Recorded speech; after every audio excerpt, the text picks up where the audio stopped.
DPRK Banda Aceh, Dapil 3, Kecamatan Ulai Garing Siak Kuala, di nomor urut 1. Mungkin sebagian gambar. Itu lunduan juga yang pertama sekali memohon doa. Yang penting doa.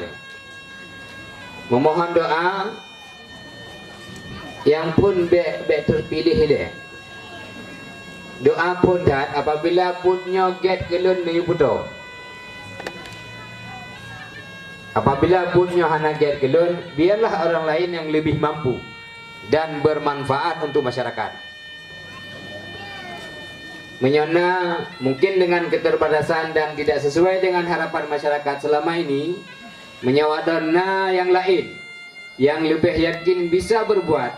Bagi lun hana masalah. Yang penting kita tujuannya adalah untuk membangun kampung dan membangun masyarakat.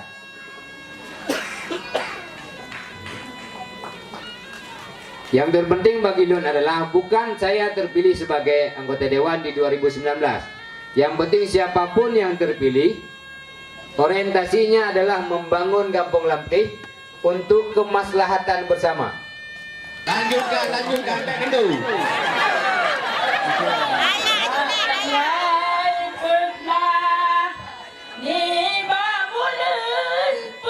Allah, betul tak?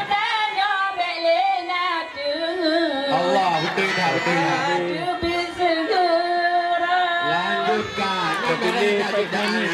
Lanjutkan. Lanjutkan.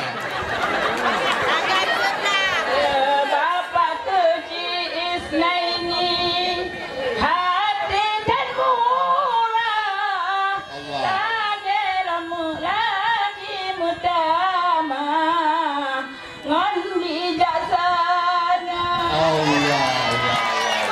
Ini mau lacu, ini tak boleh lah.